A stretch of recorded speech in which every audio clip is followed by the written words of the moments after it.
Episode 4 of The Changeling is here, and it's safe to say that it was just as confusing as the first 3. However, there were a ton of clues that hinted towards what actually happened in reality, and the fact that Emma could actually still be alive. With us being introduced to Cal and seeing the Wise Ones in action, let's recap, break down, and explain all that there was to take away from this episode.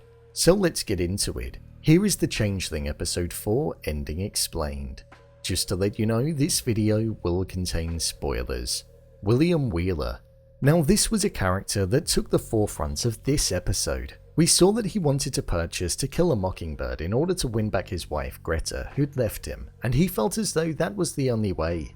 We saw that he was exhibiting the same kind of pain that Apollo was feeling when they were on that first boat, and it didn't really click at the time. However, later on in the episode, we found out that once William revealed to Apollo that Emma was still alive and provided proof, we then found out that he had gone through the exact same thing that Apollo had, with his wife leaving him and one of his children being killed due to the influence of the Wise Ones. Greta was familiar with the Wise Ones and was being led astray by them, just like how Emma was, hence why William took a keen interest in Apollo and wanted to help him find Emma, because he knew that it could help him find a way to get to Greta.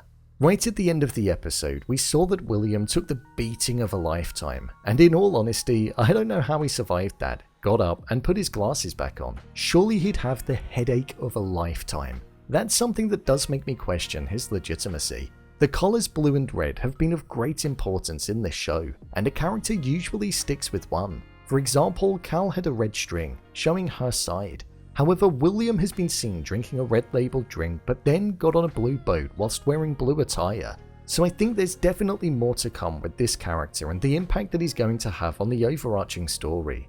Patrice originally thought that William was an individual who'd never been with a woman before. However, once they got in the car with him, they found out that he had a wife and 2 kids. This to me is tied into the whole don't judge a book by its cover, and the fact that we've already been proved wrong with William once. It makes me think that we shouldn't get too comfortable in thinking that all is as it seems with him.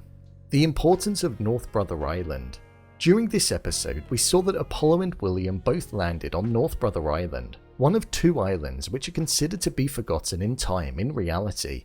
We went on to find out that William had been looking for North Brother Island for a long time, yet Apollo was able to find it in the first time that he went out on the river. As they were on the boat approaching the island, the narrator uttered the line, "There are portals in this world that we may never know we've trespassed through."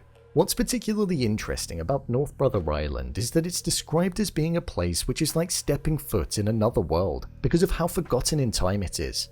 We were shown in this episode that it was a place which used to house people that were at risk of spreading disease, and now it's just an abandoned 20-acre land, something which is true in reality. But in the show, it's a place which houses the Wise Ones. The whole premise of North Brother Island being included and it being referred to as another world is something that I think is hinting at the fact that there could be another world that we're yet to be introduced to in the show, which is where Emma and the real baby Brian could well be.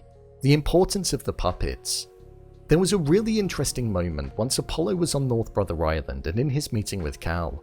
We saw that she mentioned about the puppets that she had, and she went on to tell a story which was about a husband and wife who had a baby. Within this tale, the husband was caught by an enchantress when he was trying to steal greens from the farm to give to his wife, and as punishment, she was going to curse him. However, she was prepared to spare them of the curse if they gave her their baby. This is something that feels very symbolic of what happened between Apollo and Emma. Emma was initially told to not cut the string that was on her wrist, and to let it all fall off when ready. However, Apollo cut the string prematurely, believing that he was more powerful and could hold more weight when it came to ensuring that Emma's wishes came true.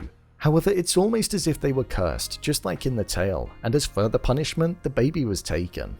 Something else which tied into this was the fact that Cal put a piece of red string around one of the puppets, and then it appeared to speak to Apollo, showing us the strength that can be seen with illusions, which then tied into the reason as to why Emma and many others were walking around and saying it's not a baby when talking about their children, because maybe baby Brian actually was taken, and instead something which wasn't Brian was planted there as an illusion, and only certain people could see through the illusion.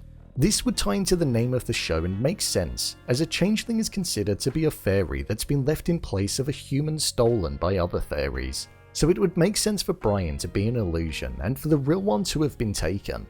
There was a line about a father always putting themselves first before their baby, something which meant that a mother may not. So maybe because in this instance of the tale, the mother would be prepared to give her life for the baby, she may be one that's able to see through this illusion. Hence why Emma and many other mothers seem to be struggling with this issue, as they're the only ones that can see what's happening. The ending.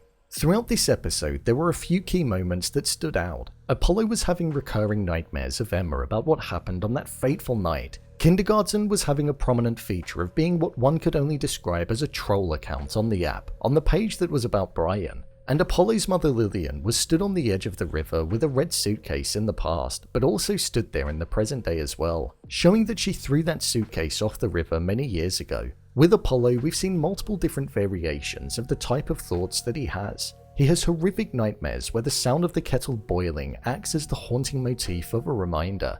But there's also the happy memories that get triggered, such as the fortune cookies, the Washington Bridge, and also other occasions when they were together during happier times. Something which actually gave him the strength to fight the wise ones. We saw that he threw his wedding ring off of the boat that he was on in this episode, and he instead replaced it with the red string that holds all importance.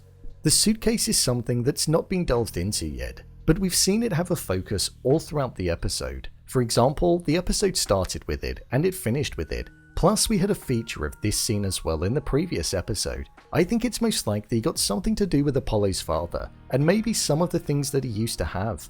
We saw how much she detested him by the end, and how much she didn't want him to be involved in his son's life. So maybe she threw his things to the bottom of the river in order to get it as far away as possible.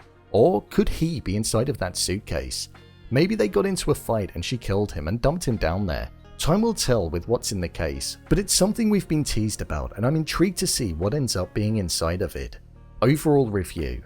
I thought this was a good episode of the show. It developed nicely and progressed forward in a way that wasn't too rapid. William was a very interesting character, and the entire time I was watching him I just kept thinking that I could see Bob Odenkirk playing him. Did anybody else see that? Considering we're halfway through the season, I can't really see how the show's going to wrap itself up in only 4 episodes. So that's something I am a bit fearful of, but it very much feels like this could be a couple of seasons which make up the show.